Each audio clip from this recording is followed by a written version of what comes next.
¿Me regalan un vasito con agua, por favor?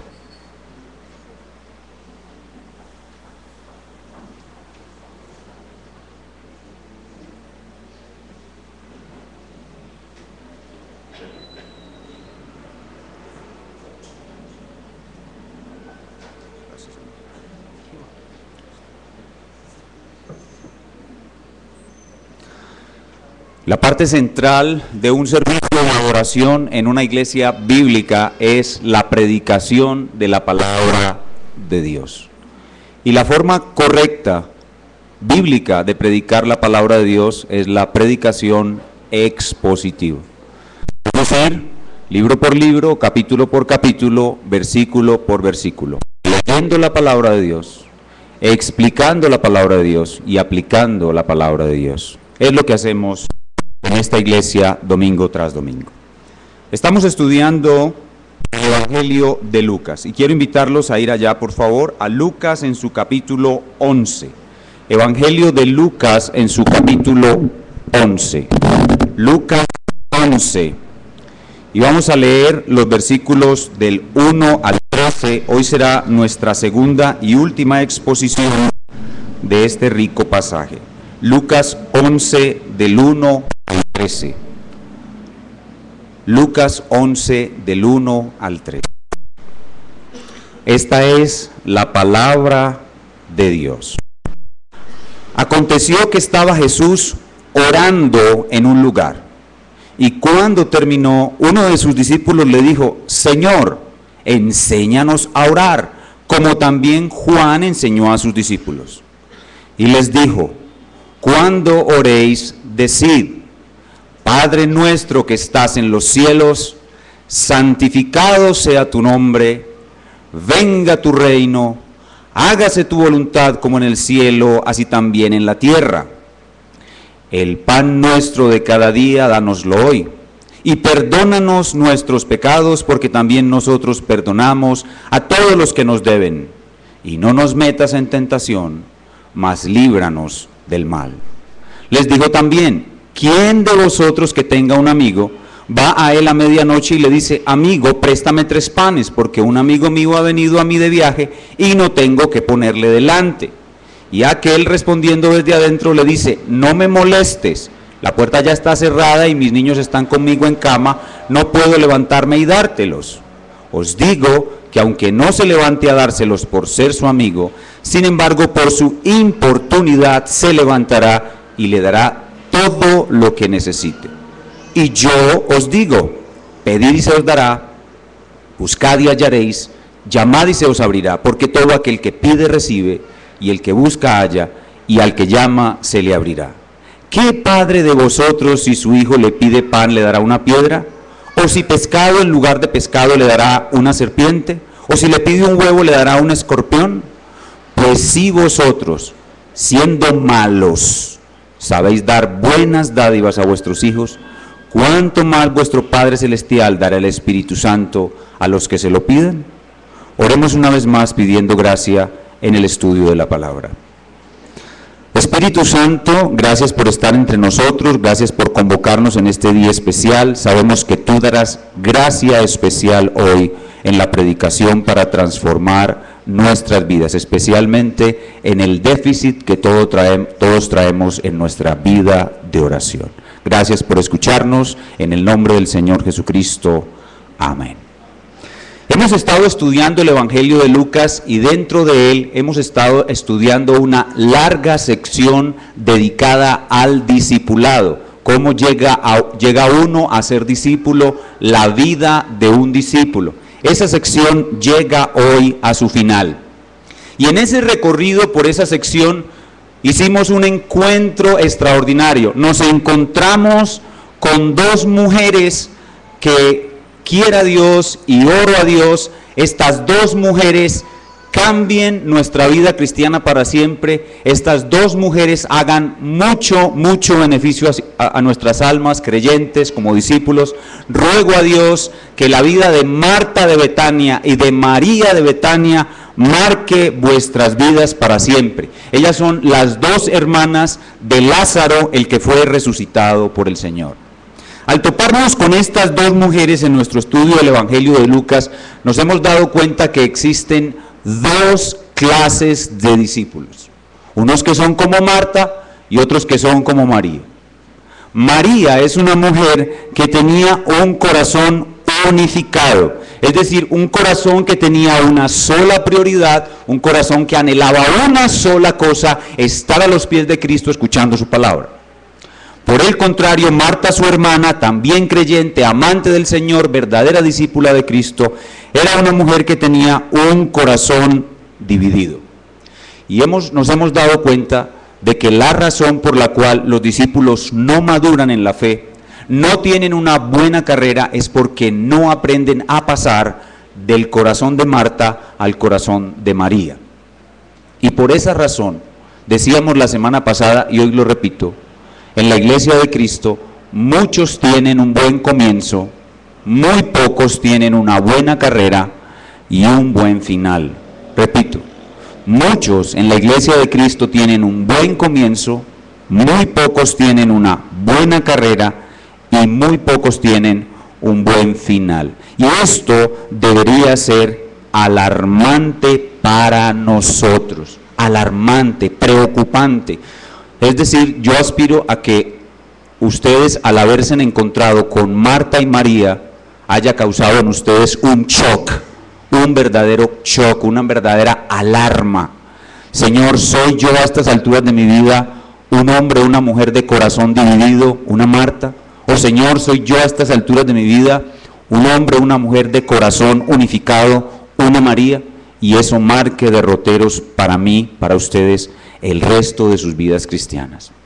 Y al conectar el pasaje de Marta y María con el pasaje que estamos estudiando hoy, con la oración, nos hemos podido dar cuenta el papel fundamental que tiene una vida de oración en el poder tener un corazón unificado. La vida de oración, Dios no nos llama a orar eventualmente, Dios no nos llama a orar cíclicamente. Ahora nuestro hermano, quien presidía el culto, me hizo recordar que Israel vivía en un ciclo. Israel en el tiempo de los jueces vivía en un ciclo que nuestro hermano nos recordó en su oración. Israel era un pueblo cíclico que recibía el favor de Dios, abandonaba a Dios, Dios lo angustiaba y Dios lo afligía para volver a Dios a clamar en oración. Y muchos de nosotros tenemos una vida de oración, una vida cristiana cíclica. Somos inconstantes, no disciplinados en la vida de oración y por eso es que somos creyentes inmaduros durante más tiempo de lo que debiéramos ser. Y el pasaje que estamos estudiando hoy se nos coloca delante para que entendamos que es a través de nuestra vida de oración y por supuesto de estudio de la Escritura que nosotros vamos a madurar y a obtener un corazón unificado. En ese orden de ideas y con ese propósito, empezamos la semana pasada a estudiar nuestro texto. Y para estudiarlo, lo dividimos en sus 3 puntos constitutivos. Lo que el Señor pretende enseñarnos aquí sobre la vida de oración de un discípulo son 3 cosas. En primer lugar, ¿cuál es el contenido de las oraciones de un discípulo? En el versículo del 1 al 4. En segundo lugar, el requisito necesario para que la vida de oración de un discípulo sea fructífera, poderosa y transformadora, y es la perseverancia. La perseverancia en la vida de oración de un discípulo, y eso está en los versículos del 5 al 10. Y finalmente, otro requisito indispensable para que esa vida de oración sea poderosa y fructífera, la confianza. La confianza que debe haber en las oraciones, en la vida de oración de un discípulo. Son 3 cosas pues que hay en nuestro pasaje: el contenido, la perseverancia y la confianza. La semana pasada ya vimos el primer punto, que es el contenido de la oración de un verdadero discípulo, el contenido de las oraciones de María probablemente, el contenido de las oraciones que cuando las hagamos constante y perseverantemente van a transformar nuestros corazones en un corazón unificado. Brevemente, ¿cuál es ese contenido? ¿Cómo empezaban las oraciones de María de Betania? Con una invocación. Padre nuestro que estás en los cielos, Dios, tú eres nuestra fuente.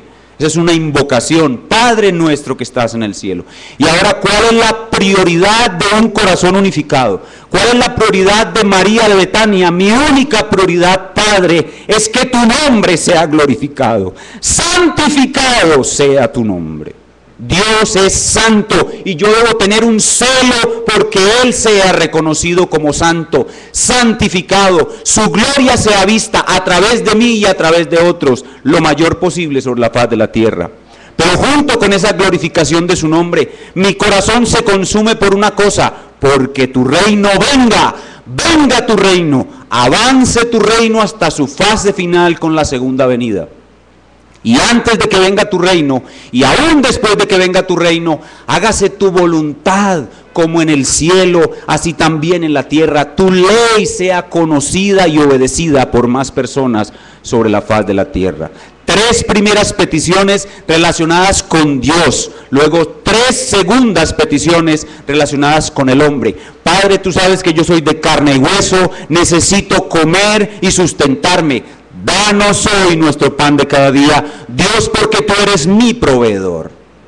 Y Señor, tú sabes que yo todavía habito en esta carne, y en esta carne tengo pecado remanente, y todos los días peco contra mí, contra ti. Perdona mis ofensas, como también yo no me atrevo a no perdonar a mi hermano que me ofende, porque tú me has perdonado a mí mucho más, como no voy a perdonar yo al que me ofende.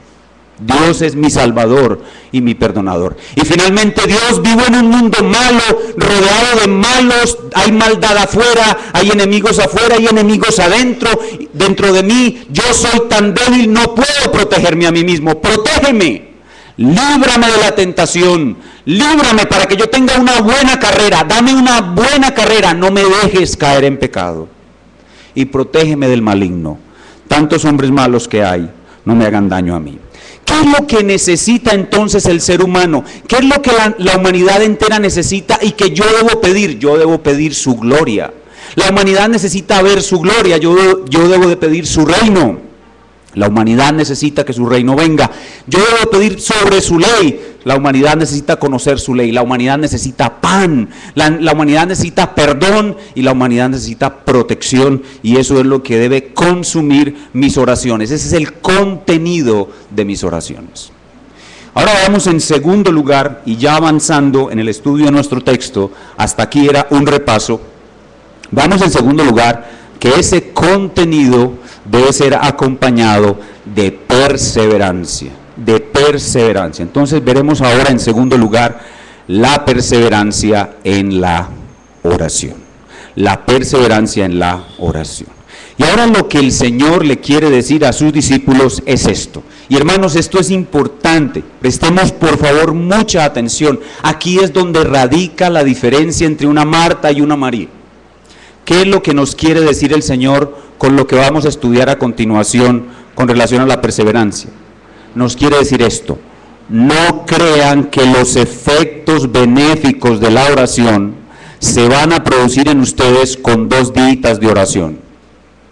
No crean que los efectos benéficos de la oración se van a producir en ustedes orando 2 días. No crean que ustedes van a pasar de Marta a María con 2 días de oración. O no crean que Dios les va a responder lo que están pidiendo, así sea conforme a su voluntad, con 2 días de oración. No. La oración de ustedes en este contenido debe ser intensamente perseverante de parte de ustedes. Ese es el requisito esencial: perseverancia. Perseverancia. Y para convencer a sus discípulos de esto, el Señor nos da 2 cosas. En primer lugar, una parábola, y en segundo lugar, una promesa repetida. Para convencernos de que no vamos a ser transformados, de que nuestras oraciones no van a ser respondidas, si no es con perseverancia, el Señor da 2 cosas. Primero, una parábola, y segundo, una promesa repetida. Veamos en primer lugar la parábola. La parábola que está entre los versículos del 5 al 10. Pero antes de leer la parábola, quiero explicarles que para poder entender esta parábola correctamente, hay que comprender algo del contexto cultural del pueblo judío. Dentro de la cultura judía, escuchen bien, dentro de la cultura judía, la hospitalidad era prácticamente un deber sagrado. Recibir a otros en sus casas y darles una buena hospitalidad era un deber sagrado. Escuchen bien, los judíos creían que cada persona que llegaba a sus casas para ser hospedado era enviado por Dios. Era un deber sagrado. Dice la Escritura que muchos sin saberlo han hospedado ángeles. En ese entonces no existía el teléfono y nadie podía avisar que iba para allá, ni correo, ni físico, ni electrónico. Así que los que necesitaban hospedaje sencillamente se te aparecían en tu casa. Y era una cosa de carácter sagrado dar hospitalidad a las personas. Con eso en mente, veamos ahora sí la parábola y cómo con ella el Señor nos muestra el deber de orar en forma perseverante e intensa. Versículo 5 y 6. Así comienza el Señor su parábola. Les dijo también: ¿quién de vosotros que tenga un amigo va a él a medianoche y le dice: amigo, préstame 3 panes, porque un amigo mío ha venido a mí de viaje y no tengo que ponerle delante? Un hombre está tranquilo en su casa durmiendo y viene un amigo de él que está viajando de noche. En esa época a veces se viajaba de noche para evitar el calor del día. Llegaba a la aldea donde esta persona moraba y como no conocía a nadie más, le tocaba la puerta y esa persona sentía que Dios había traído a ese amigo para hospedarlo en su casa. Pero ese hombre viene hambriento y cansado y él, en esa cultura, muchas veces se vivía del diario. Al terminar el día ya no se tenía nada más. Esa persona no tiene pan para ofrecerle a su amigo que viene a su casa como un enviado de Dios. Recuerden eso. Entonces, ¿qué hace? Va a su vecino, que también es su amigo, y le toca la puerta a medianoche y le dice: colabórame por favor prestándome 3 panes, porque un amigo mío ha venido de noche, viene viajando y no tengo con qué atenderlo, no tengo con qué ejercer con él hospitalidad. Veamos lo que este buen amigo le contesta, versículo 7. Y aquel, respondiendo desde adentro, le dice: no me molestes. La puerta ya está cerrada y mis niños están conmigo en cama, no puedo levantarme y dártelos. El vecino está acostado y ciertamente para él es una molestia levantarse. En Oriente casi todas las casas eran de una sola pieza y todos dormían juntos, y ciertamente levantarse a abrir una puerta en Oriente no era como voltear una chapa y abrir. Había cierta complicación para poder abrir la puerta. Sin duda, los niños se le iban a despertar y sin duda iba a ser difícil volverlos a dormir. Por tal razón, este hombre le contesta con la sinceridad de su corazón: mira, no seas pesado, no seas molesto, ¿cómo se te ocurre venir a esta hora a pedirme pan? No puedo levantarme, me es molesto. ¿Qué sucede entonces? Su vecino, el que recibió al huésped, se lleva a su corazón esas palabras y motivado por la obligación sagrada, oigan bien, la obligación sagrada de ser hospitalario, decide molestar a su amigo hasta que consiga lo que quiere. Es decir, una vez el amigo le dice: no me molestes, lo único que provoca, el amigo pensaba que su vecino se iba a ir a dormir y al otro lo iba a dejar acostar con hambre. No.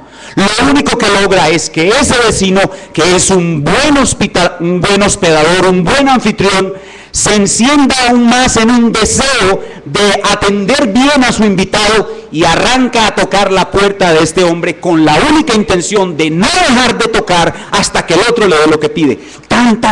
Le toca y le toca. Dame los 3 panes, dame los 3 panes, dame los 3 panes, dame los 3 panes. Una y otra vez, una y otra vez, una y otra vez. Toca y toca y toca y toca. ¿Qué dice el Señor a esto? Versículo 8.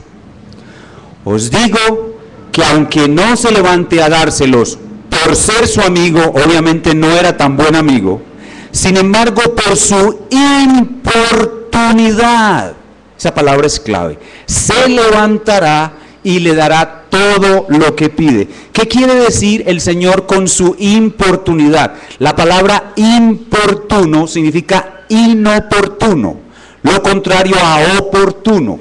Algo que nos viene y que es oportuno es algo que agradable, que no fastidia, que no molesta, pero algo que no viene en oportunidad sino es inoportuno, o sea, en español castizo, importuno, es algo molesto, es algo fastidioso, es algo pesado, es algo que no nos gusta. Entonces el amigo que está en la casa negándose a darle los 3 panes, no se los va a dar por ser su amigo, se los va a dar por el fastidio, la molestia, la importunidad de su amigo que no fue persuadido de irse a dormir y a mandar a su huésped a dormir con hambre, sino que siguió tocando y tocando y tocando. Él le va a dar los panes es por la molestia.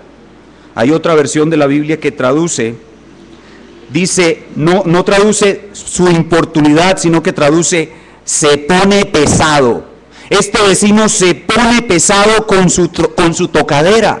Y esto explica claramente la necesidad de orar incesantemente, intensamente. No es orar así con 2 o 3 tocaditas así como uno como medio desganado así. No, es tocar intensamente y perseverantemente. El vecino que tocaba lo hacía con una intensa carga emocional, pues tenía la decisión inquebrantable de atender bien a su huésped, pues le era sagrado, pues Dios lo había traído a su casa. Así que no dejaba de tocar. ¿Y eso representa qué? Nuestra oración. Nuestra oración debe ser como el toquido de ese hombre, como la forma como él toca. Debemos orar así, con esa angustia, con esa intensidad, perseverantemente, intensamente. Ahora, las parábolas tienen partes en las cuales uno no tiene que pensar que todas esas partes deben encontrarles una asociación. Porque en la parábola, el amigo que toca somos nosotros orando, ¿cierto? El amigo que toca somos nosotros orando, ¿verdad? ¿Han entendido eso? Y el vecino que toca, y el amigo que está adentro diciéndole, vete, no me quiero levantar, supuestamente es ¿quién? Dios. Entonces en las parábolas no hay que acomodar todo, hay partes que simplemente sirven para llenar la parábola. Nosotros no vamos a pensar que Dios es como ese amigo renuente que no se quiere levantar en la madrugada para darnos lo que le pedimos. Y eso lo vamos a ver en la siguiente parte del texto. Que Dios no es como ese amigo que se molesta porque le tocamos. No, Dios está siempre dispuesto a escuchar y responder nuestra oración a cualquier hora de la noche, y mucho más si la hacemos con intensidad y perseverancia, aunque al principio parezca que no nos responde. Al principio parecerá que no nos responde, al principio parecerá como ese amigo que no se quiere levantar, pero no es así. Dios se levantará y nos responderá. Muy bien, esa es la parábola. Supuestamente ya todos entendimos cómo debe ser la oración. La oración debe ser perseverante. Pero el Señor es tan buen maestro que a Él no le es suficiente con enseñarnos las cosas, cómo debe ser nuestra oración, sino que ahora nos va a dar una promesa. Nos va a dar una promesa. Y oigan bien, no solamente va a dar la promesa una vez, sino que la va a repetir. O sea, la da y la repite. Y eso de repetir las cosas es una costumbre judía. Los judíos tienen muy pocas formas de hacer énfasis. Y la forma favorita de los judíos para hacer énfasis es la repetición. Cuando ellos quieren hacer énfasis en algo, ¿qué es lo que casi siempre hacen? Repiten. Entonces el Señor Jesús ya nos explica cómo debe ser la oración, debe ser como ese hombre que toca. Pero ahora nos dice, ustedes van a orar de esa manera, pero con la seguridad de ser escuchados y de ser respondida su oración. Y yo les voy a dar esta promesa de que van a ser escuchados y de que su oración va a ser respondida. Entonces ahora en esta promesa nos muestra de nuevo la intensidad y la repetición de la oración pero ahora nos va a mostrar la disposición que hay en Dios para escuchar y responder la oración. Ya vimos la parábola, ahora veamos la promesa. Verso 9. Dice, y yo, y ese yo es el Dios hecho hombre con un carácter autoritativo enunciando esta promesa. Yo, Jesucristo, Dios y hombre, os digo, pedid y se os dará, buscad y hallaréis, llamad y se os abrirá. Y ahora noten la repetición, 10, porque todo aquel que pide recibe, y el que busca halla, y al que llama se le abrirá. Una promesa que repetida. Comencemos analizando primero la promesa. ¿Qué tenemos en la promesa? En la promesa hay 3 verbos en imperativo presente continuo. 3 verbos, pedid, buscad y llamad. En imperativo son órdenes, en presente continuo, es decir, son cosas que hay que hacer permanentemente por el resto de la vida. Primer verbo, pedir, pedir. La oración va a estar llena de peticiones, peticiones que yo le hago a Dios. Hermanos, ¿cuáles peticiones? ¿Cuáles? Pues las que vimos en la oración modelo. Sí, esto no es para pedir cualquier cosa que a mí se me ocurra, aunque yo tengo muchas necesidades que encajan en esa oración modelo. Básicamente es para pedir lo que hemos aprendido en la oración modelo o alguna cosa derivada. Pedir humildemente. Señor, pido delante de ti humildemente. Segundo verbo, buscar, buscar. Este verbo implica acción. El primero, petición, pedir. El segundo, buscar, acción. Este verbo implica que a medida que voy pidiendo, al tiempo también voy actuando. Buscar implica que cuando yo voy a Dios en oración, debo al tiempo estar actuando. Por ejemplo, una persona va a pedir con intensidad, con ruego, como ese hombre tocando la puerta, Señor, yo quiero conocer más la Biblia, yo quiero conocer más la Biblia. A medida que va pidiendo, ¿qué debe ir haciendo ese hombre o mujer que pide aquello? Estudiar bastante la Biblia. Señor, yo quiero un trabajo, yo necesito un trabajo. A medida que va pidiendo, ¿qué debe hacer? Llevar hojas de vida a toda parte, ¿entienden? Señor, yo quiero ser más santo, yo quiero mortificar mis pecados. A medida que ora, ¿qué va haciendo? Pues mortificar sus pecados y luchar por la santidad. Tercer verbo, llamad. Y este verbo llamad implica una repetición de las dos anteriores. Y llamad se refiere a una persona que está delante de una puerta llamando para que le abran. Llamar, y en ese tiempo no habían timbres en las puertas, así que había que tocar muy duro o gritar, y eso es lo que se nos está enseñando aquí, que debemos repetir. Ustedes notan de nuevo la perseverancia implícita en todo, porque hay que pedir, hay que buscar y hay que llamar, es decir, repita, repita, repita, pida, pida, pida, una y otra vez, las mismas peticiones. ¿Cuáles peticiones? Las que están en la oración modelo.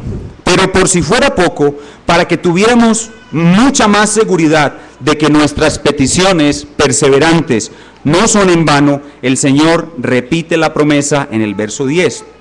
Dice, porque todo aquel que pide, pero ¿quién es ese que pide? El que pide con perseverancia, el Hijo de Dios que pide para el reino, el Hijo de Dios que pide para su gloria. Hermanos, esto no es un cheque en blanco para pedir lo que a mí me dé la gana. Pedid y se os dará, buscad y hallaréis, llamad y se os abrirá. No es para pedir lo que a mí se me da la gana, es para pedir lo que está relacionado con el Padre Nuestro, con la oración modelo. ¿Y qué está diciendo el Señor? Que todo aquel que pide estas cosas, recibe. Y todo aquel que busca estas cosas, las halla. Y todo aquel que llama por estas cosas, le son concedidas. ¿Está claro? Bueno, si hemos entendido esto, ustedes se habrán podido dar cuenta hasta este momento que orar adecuadamente es algo que cansa. Orar adecuadamente es un trabajo. Orar adecuadamente es una fatiga. Orar adecuadamente es un esfuerzo. Si bien la oración tiene una parte de contemplación y adoración que es un deleite, la parte de la oración que son las peticiones cansa, es un trabajo. Y ahora ustedes, alguno de ustedes muy agudo, muy teológico, me va a preguntar, pastor, si Dios ya decretó todo lo que va a suceder y nada puede hacer cambiar la voluntad de Dios, ni siquiera mis oraciones, ¿para qué yo me desgasto tanto orando con tanta fuerza una y otra vez? ¿Por qué más bien no hago una oracioncita así tranquilita, calladita, 2 o 3 frasecitas en 30 segundos y listo? Y ya se acabó. No es así. La razón por la cual yo debo orar de esa manera, con fuerza, con intensidad, con perseverancia, es que a pesar de que Dios sí decretó todo lo que va a suceder y mi oración no va a cambiar su voluntad, Dios me da el privilegio de ser un medio para que esa voluntad de su decreto se cumpla en este mundo. Y al tiempo que oro de esa manera, Dios me está transformando. En la oración perseverante e intensa, yo tengo el privilegio de ser un medio para que los decretos de Dios se cumplan sobre la tierra, y cuando me involucro en ese tipo de oración, estoy siendo transformado.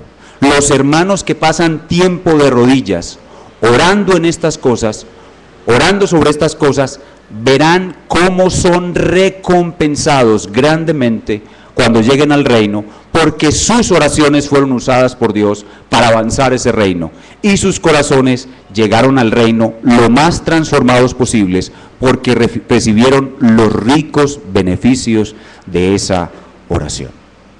Muy bien, esto es lo que tiene que ver con la perseverancia de la oración. Vimos que para enseñarnos la perseverancia, el Señor Jesús nos da una parábola y nos explica en la parábola cómo debe ser nuestra oración, y una promesa que nos invita a orar con perseverancia y también con la seguridad de que se nos escuchará y se nos responderá. Pero ahora, Él quiere cambiar la idea de ese amigo que se resiste a darle a su vecino lo que pide.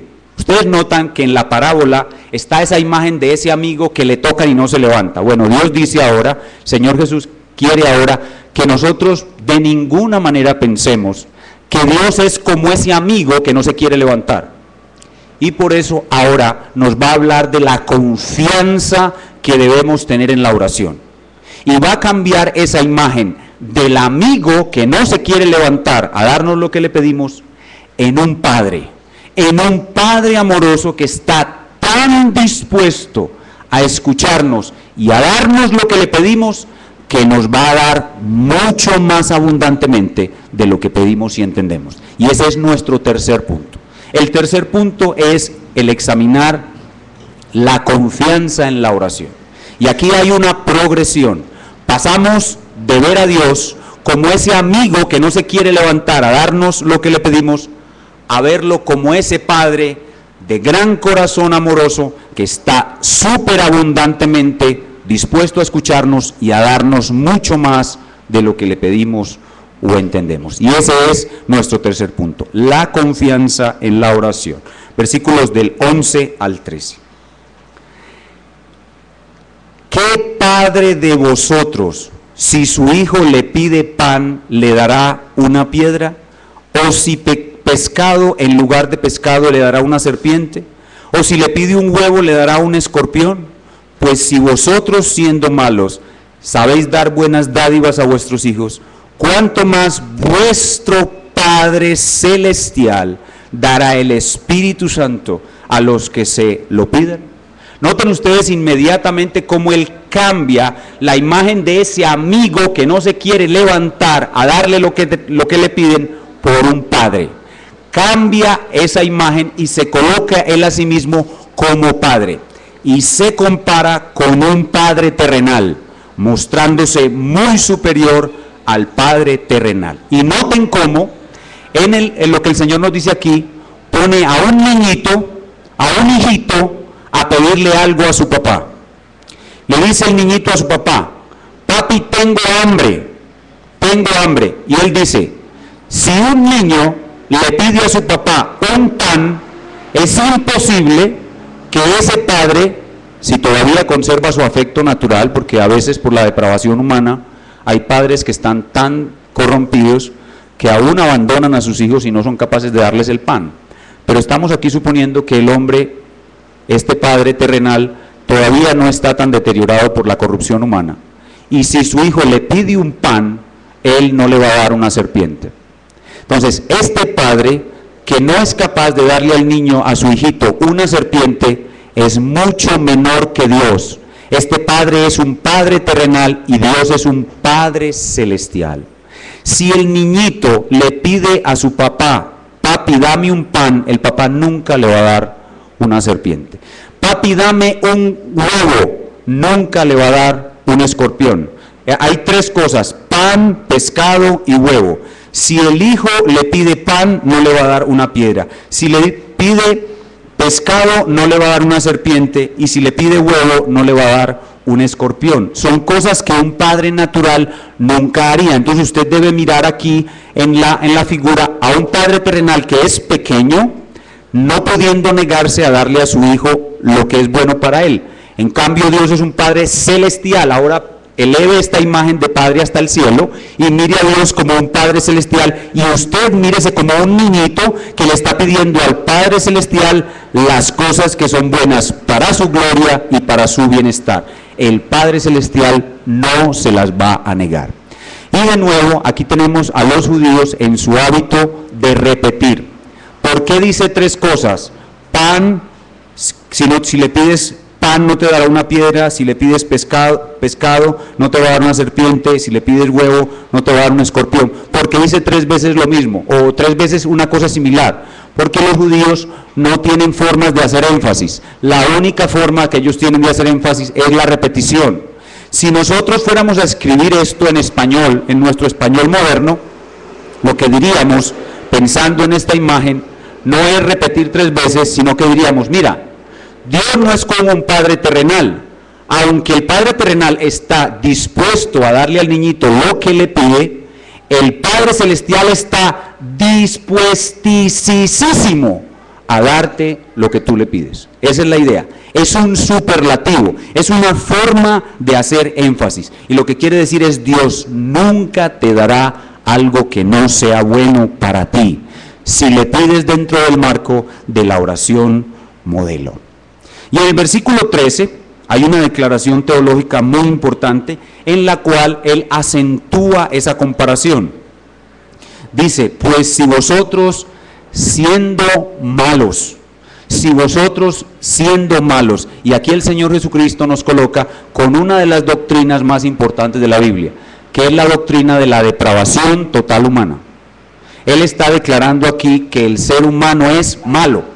Si vosotros siendo malos, los cristianos hemos sido librados de la depravación total, pero aún tenemos una depravación remanente, aún continuamos con residuos de maldad, pero el hombre común y corriente es malo desde la punta de la cabeza a la punta de los pies y no puede hacer nada bueno.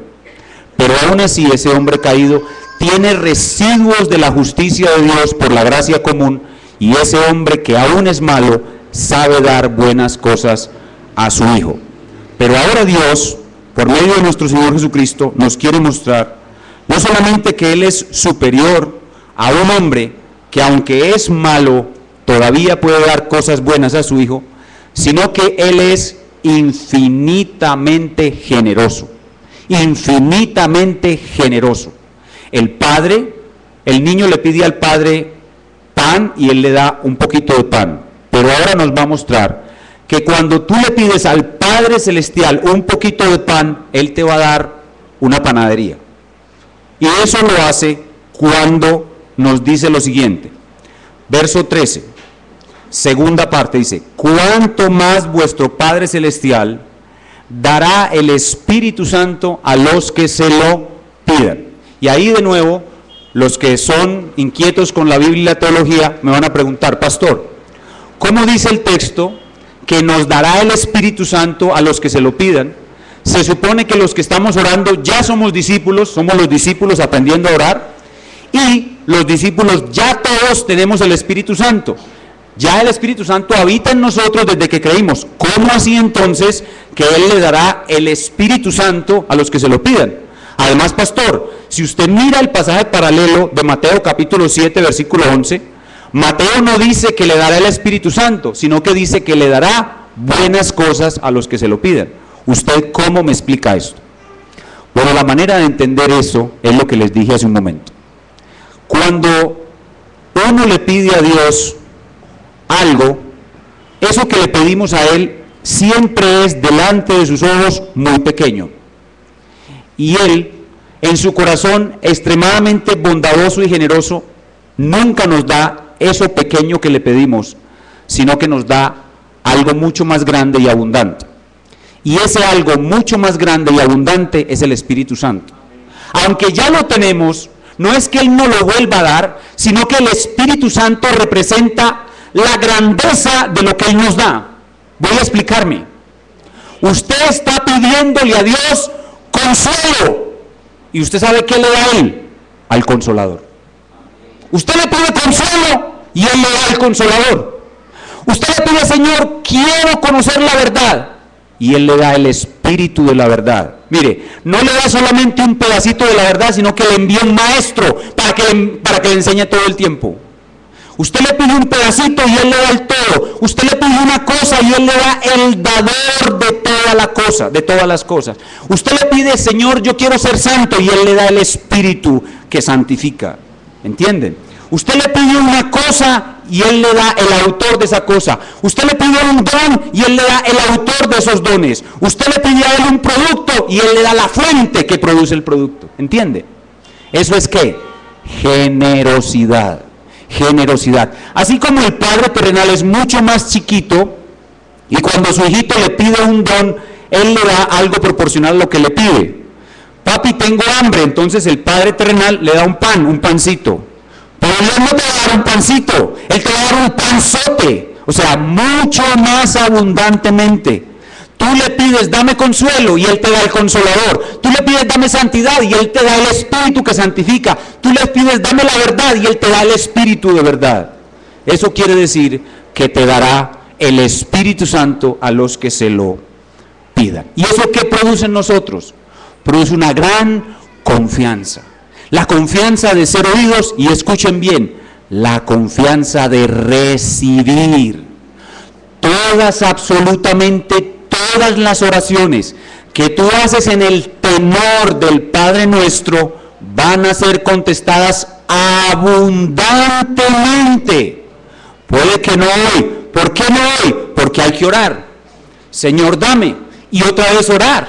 Y otra vez orar. Una y otra vez perseverantemente. Pero en su momento el Señor responderá abundantemente. Y por eso cuando venimos a orar, debemos ir orando con la confianza de ser oídos. Si usted no viene a orar con la confianza de ser oído, la oración no tendrá absolutamente ningún resultado. El que no ora con fe, el que no ora con la confianza de ser oído, jamás recibirá lo que pide, dice Santiago. Debemos ir con la confianza de ser oídos, ¿sí? ¿Pero en qué cosas? En aquellas cosas que están bajo el tenor del Padre Nuestro, es decir, bajo el tenor de la oración modelo. Así pues, que la oración que hacemos debe ser con el contenido del Padre Nuestro o derivada de ella, en forma perseverante, importuna, y con la absoluta confianza de que somos oídos por un Padre que es mucho más grande de un Padre terrenal, que se deleita en respondernos con una generosidad que ni siquiera alcanzamos a entender, una generosidad más allá de nuestro entendimiento. Y eso es lo que enseña este pasaje. Vamos a resumirlo en unas frases cortas. ¿Qué hemos visto en el día de hoy? Hemos visto en el día de hoy y en el estudio de este pasaje la necesidad de tener una disciplina para orar toda nuestra vida. La causa por la cual muchos cristianos siguen siendo como Marta y no como María es porque no tienen disciplina de oración. Tienen un buen comienzo, pero no perseveran y no llevan hasta el final. Segundo, que esa disciplina de oración debe ser hecha dentro de un contenido correcto, que es el Padre Nuestro. Dos, con una perseverancia intensa, como enseña la parábola del vecino que toca. y con la confianza total de ser oídos y de que Dios va a responder mucho más abundantemente de lo que pedimos o entendemos. Eso es lo que enseña nuestro pasaje. Y ahora debemos terminar y apliquemos a nuestras vidas lo que hemos escuchado. Y la aplicación es muy sencilla y es una sola. Cada uno de ustedes debe preguntarse hasta hoy cómo ha sido su vida de oración. ¿Cuál es el contenido de sus oraciones? ¿Cuál es la intensidad y perseverancia de sus oraciones? ¿Cuál es la confianza en que usted tiene en Dios de que Él le va a responder mucho más abundantemente de lo que pide o entiende? ¿Es usted un hombre que le dice a Dios todos los días que cumpla las promesas que Él le ha hecho a usted? La palabra de Dios dice: esparciré sobre vosotros agua limpia y os limpiaré de todas vuestras inmundicias y de todos vuestros ídolos. ¿Se arrodilla usted todos los días delante del Señor a decirle: Señor, límpiame, límpiame, tú lo prometiste, es tu promesa, es tu pacto, límpiame, límpiame? ¿Se ha dado cuenta usted que usted no tiene un corazón unificado como María, sino que usted es una Marta? Está usted todos los días delante del Señor: Señor, estoy harto de ser como esta Marta, ya no quiero ser más como esta Marta, y le pide, y le pide, y le pide. Cuando veamos la parábola de la viuda ante el juez injusto, vamos a tener otra vez el mismo sermón. Vamos a repetir exactamente lo mismo. ¿Y saben por qué hay que repetir esta enseñanza en la parábola de la viuda ante el juez injusto? Porque en la vida cristiana hay un solo secreto, y ese secreto es repetir. Y hay un segundo secreto que es repetir, y hay un tercer secreto que es repetir. Si en la vida cristiana no hay perseverancia, si en la vida cristiana no hay repetición, no hay resultados. Hay que repetir, hay que perseverar. Lucas capítulo 21, versículo 19 dice: con vuestra paciencia ganaréis vuestras almas. Y la versión de las Américas traduce: con vuestra perseverancia ganaréis vuestras almas. ¿Cómo ganamos nuestras almas? ¿Cómo salimos del pecado? ¿Cómo salimos de la mediocridad? ¿Cómo somos los mejores cristianos posibles? Los mejores esposos posibles, las mejores esposas posibles, los mejores pastores posibles, tocando como ese hombre: dame los 3 panes, dame los 3 panes, dame los 3 panes, una y otra vez, con la confianza absoluta de que si pido algo conforme a su voluntad, me oye y me da mucho más abundantemente de lo que le he pedido. Muy lánguido ese amén. O están asustados o acobardados o no han entendido nada de lo que les he enseñado. ¿Cuántos dicen amén? Amén. Entonces la aplicación es una sola.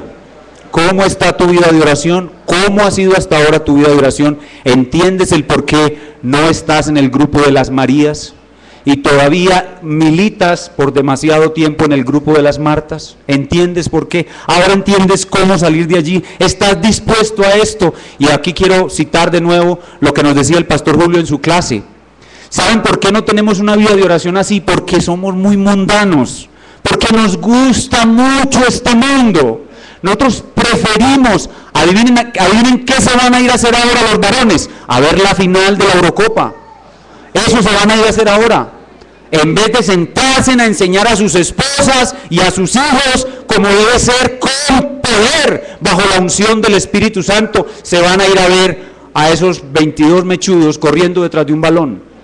Somos muy mundanos, y eso es lo que impide que seamos hombres poderosos en oración. Pero también hay una aplicación especial para aquellos hermanos y hermanas que sí son hombres y mujeres de oración. Algunos de ellos pasan desapercibidos en la iglesia y son de poca estima. Hermanos, cuando estemos en el reino de los cielos, nos vamos a llevar algunas sorpresitas.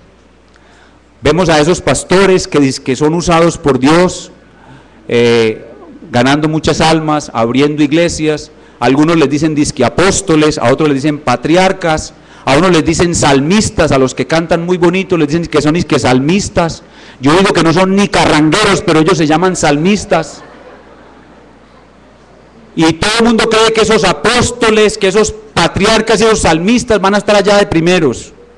Pero la señora humilde que oraba intensamente, va a estar adelante de ellos en el reino de Dios. Porque oraba así.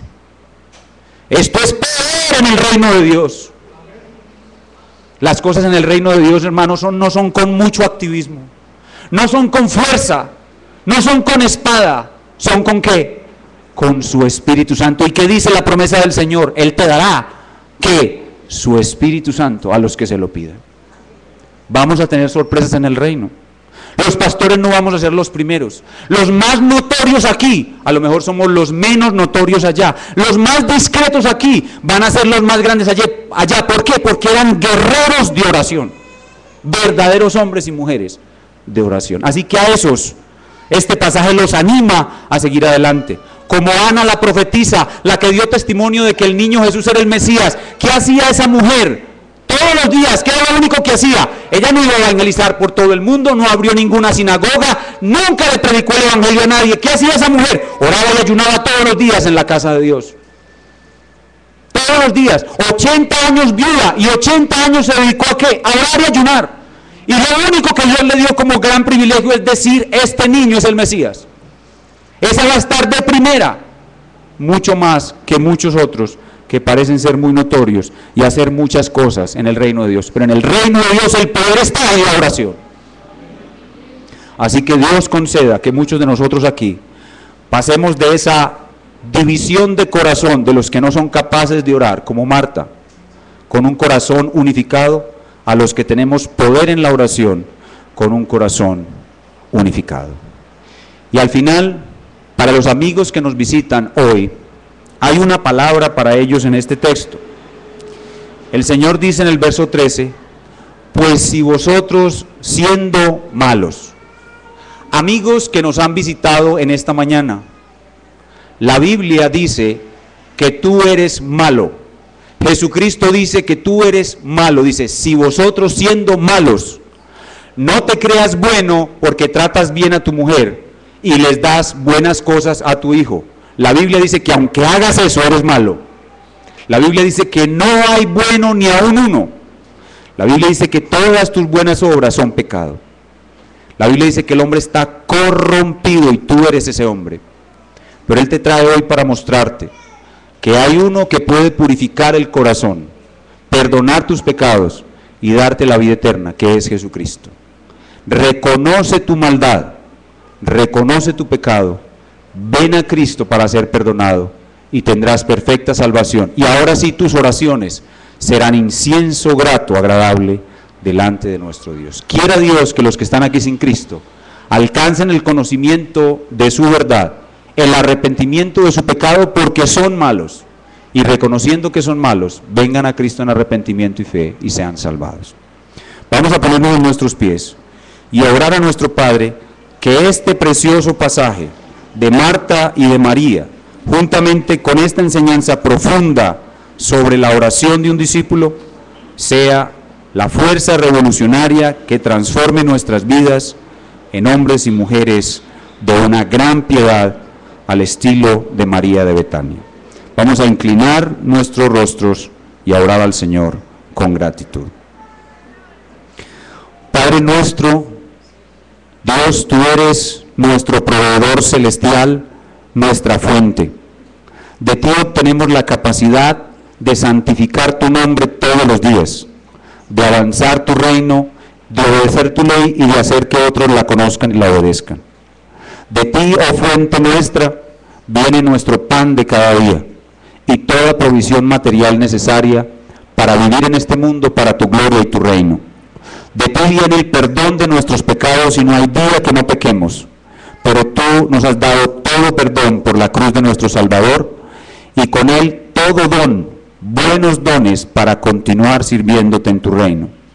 Tú eres nuestro protector, tú eres nuestro refugio contra el mal, tú nos libras de caer en tentación y si hemos pecado nos perdonas y nos restauras y nos llevas a una posición mucho más alta de la que estábamos antes de caer, porque para nosotros todo nos ayuda bien. Tú nos proteges del maligno y nos proteges de todo mal a nuestro alrededor y adentro de nosotros.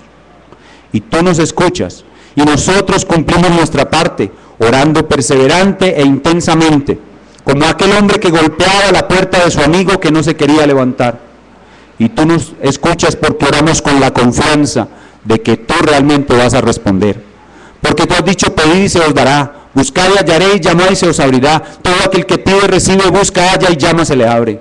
Porque tú no eres un padre terrenal que responde con migajas a la petición de un hijo, sino que tú eres el generoso entre los generosos, que nos das mucho más abundantemente de lo que pedimos o entendemos. Y con esa convicción venimos ante ti, pidiéndote, Señor, unifica nuestros corazones. Unifica nuestros corazones. Haz que en esta iglesia y en muchas iglesias haya más hombres y mujeres que han alcanzado el nivel de María de Betania. Señor, destierra las Martas de este lugar. Cambia nuestros corazones y transfórmanos en hombres y mujeres de oración. Porque no es con espada ni es con ejército que tu reino avanza, sino con el Espíritu de Dios. Bendice a nuestros niños para que ellos también vean que nosotros somos hombres y mujeres de oración, y nuestros niños también entiendan el papel de la oración, y ellos también te busquen en oración y tú les encuentres orando. Oh Dios, también oramos por las personas que están aquí sin Cristo, sin Cristo. Ellos deben entender que no son buenos como creen. Hoy han escuchado una sencilla expresión en la Biblia. Cristo les ha dicho en la cara: ustedes son malos. Señor, permite que ellos entiendan que realmente son malos y se arrepientan. Busquen el perdón de Dios en Cristo y sean salvados. Oh Padre, muchas gracias por este tiempo de predicación, porque has obrado en nuestros corazones. Sabemos que tu Espíritu Santo ha obrado en este día mucho más abundantemente de lo que los pastores te pedimos que obraras, y de lo que los hermanos que están orando todo el tiempo por la predicación piden que tú obres en la predicación. Hoy has obrado mucho más de lo que te pedimos que obraras, y te damos gracias. Y queremos ahora confirmar nuestra fe con el canto. El canto es la oración pública número 1, cuando todos a una voz, al unísono, cantamos a ese Dios grande y maravilloso, de quien